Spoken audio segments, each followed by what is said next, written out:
ఈ రోజున యాదవ్ ఆత్మీయ సమావేశానికి చేసిన ప్రతి ఒక్కరికి కూడా నమస్కారాలు, శుభాకాంక్షలు తెలియజేస్తున్నా. నేను ఈరోజు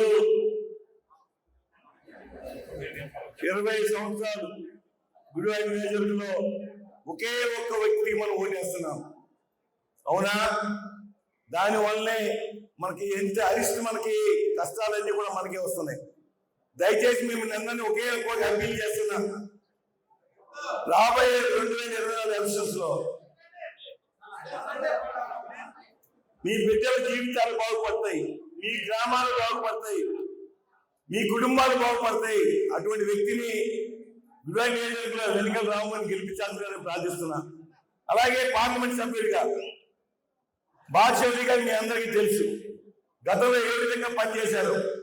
వాళ్ళు మనకి రైల్వే ఆరోపి ఏదైతే ప్రయాణం ఉందో, అలాగే హాస్పిటల్లో అనేక నిధులు తీసుకొచ్చారు. ఆయన అనేక మంది సంఘీయులకి అనేక లోన్స్ ఇప్పించారు, చాలా కార్యక్రమాలు చేశారు.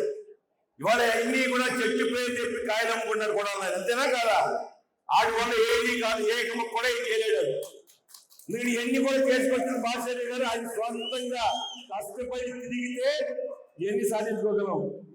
గతంలో మేము చేశాం 14, 19, 5 సంవత్సరాల్లో చంద్రబాబు ముఖ్యమంత్రి ఉండగా ఇవాళ ఏదైతే రిజర్వాయర్ నాగరికపాడు వచ్చిందంటే దేవుడికి ఎలా వచ్చింది అది.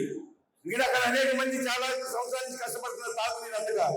దాని దృష్టిలో పెట్టిన శ్రీనివాసరావు చైర్మన్ ఉన్నప్పుడు అరౌండ్ శాంక్షన్ చేసి పూర్తి చేశాం. ఈ దుర్మార్గులు జగన్మోహన్ రెడ్డి అధికారం వచ్చిన తర్వాత ఏం చేశాడు? బొరగ పెట్టాడు. నిన్న మొన్న ఏదో రంగులు పూసి ఓపెన్ చేశారు, అది అరకొరగానే చేయడం జరిగింది. పూర్తి స్థాయిలో ఖచ్చితంగా రేపు అధికారం రాబోతున్నాం.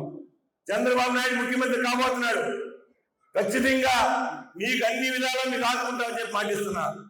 ఈరోజు ఇందాకే సీపూడి గురించి మాట్లాడాడు. ఎస్, నేను దానికి 180 ఓట్లే మాకు వచ్చినాయి.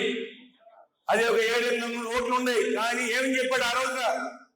వంతిని కడతాను మీకు, వంతిని కట్టిన తర్వాత ఓటు అడుగుతున్నాడు. ఏం చేశాడు? వంతిని కట్టాడా? మరి ఈ దుర్మార్గుడి సొల్లు కబుర్లు చెప్తాడు కూడా. కానీ 20 సంవత్సరాలు మోసం చేశాడు. దయచేసి మిమ్మల్ని అందరూ కూడా విజ్ఞప్తి చేస్తున్నా, ఈ దుర్మార్గాన్ని నమ్మాకండి, ఈ సొల్లు కబుర్లు నమ్మాకండి. ఆడు పని అయిపోయింది, ఆడు ఓడిపోతున్నాడు.